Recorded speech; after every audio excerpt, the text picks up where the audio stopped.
Hello and welcome to another ZenootTV News Show with Nick Peters and Matt Chilton.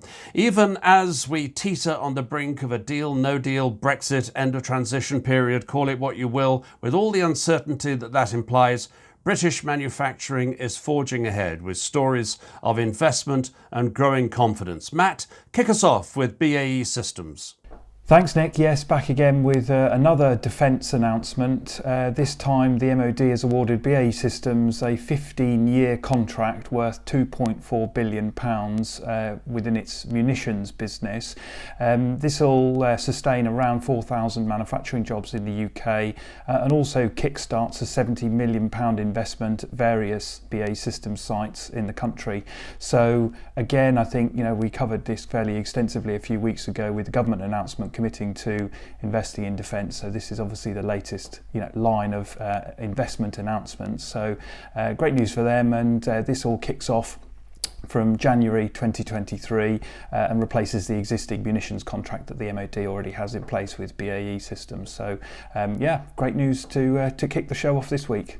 Well, even more coming from Northern Ireland, and this is all very much bound up in the drive towards us becoming a carbon net zero economy by 2050, with Wrightbus and buses on order in very large numbers.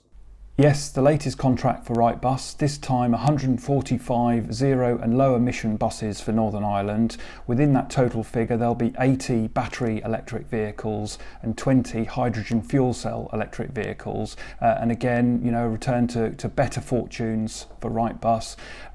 So yeah, great new order for them, and I'm sure we'll be seeing far more of these going forward as other local authorities, other councils and other bus operators look to reduce their carbon emissions from vehicles and invest in the future. And let's keep the good news going, because it's not just huge government contracts that matter to the manufacturing sector. Small investments matter as well. And you've got news of a couple there. Yes, a couple of investments that we've had recently. Arbor Forest Products, a total of £12 million being invested within the business. Half of that, £6 million, has gone to expanding its existing facility. There'll be a further investment in future to expand warehousing and storage facilities at their facility in Lincolnshire. The other is Tobermoor in Northern Ireland. They've completed the first part of a £30 million investment. £10 million has been invested in creating a brand new production facility that's going to increase production capacity significantly for them. The remaining portion of that investment will be taking place in the coming years and will essentially result in almost 100 new jobs being created for that business. So really pleased to see, it's not just the big guys that are investing, it's also the SME and the mid-sized businesses investing for their future. So yeah, fantastic news for all of them. I know that investment decisions like this have been in the works for a very long time and are unlikely to be knocked off course by the vagaries of politics and all of that. But the fact is, we have recent news to suggest that the manufacturing sector is feeling resilient and confident in the face of everything that is assailing us, from the Covid-19 virus through to, as I say, these deal, no deal Brexit talks. Absolutely, and the PMI last week, the UK manufacturing PMI, that was sitting at 55.6. That's up from 53.7 in October. I think for me the interesting part of this is that the rate of output growth and new business has accelerated in the last months during the course of November.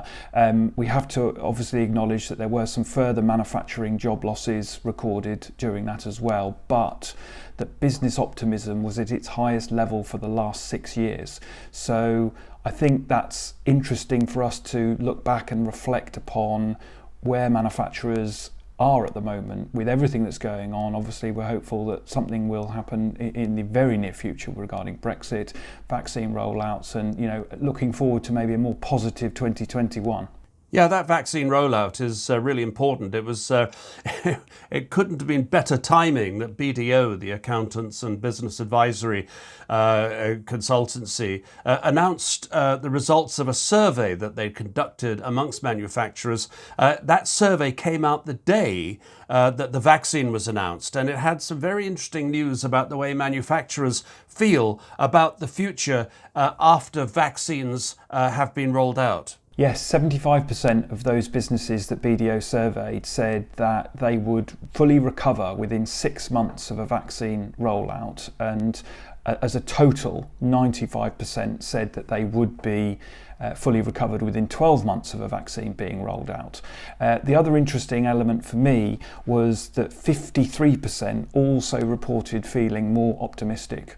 So I think that goes back to what the PMI showed us, but also this other survey from BDO, that there is some optimism around. There is this sort of resilient attitude, shall we say. So yeah, I think lots to be positive about at the moment as we get closer and closer to 2021. Yeah, it's going to be, I think it's going to be a tough winter. Nobody is ever going to downplay the problems or challenges. But it is fantastic to feel that the manufacturing sector in the UK in 2021 feels like it's ready for increased prosperity, increased productivity, and we can only applaud that. Matt Chilton, thank you very much indeed, as always, for being with us. I'm Nick Peters. This has been a ZenootTV News Show. Thank you for being with us. Take care. See you again soon.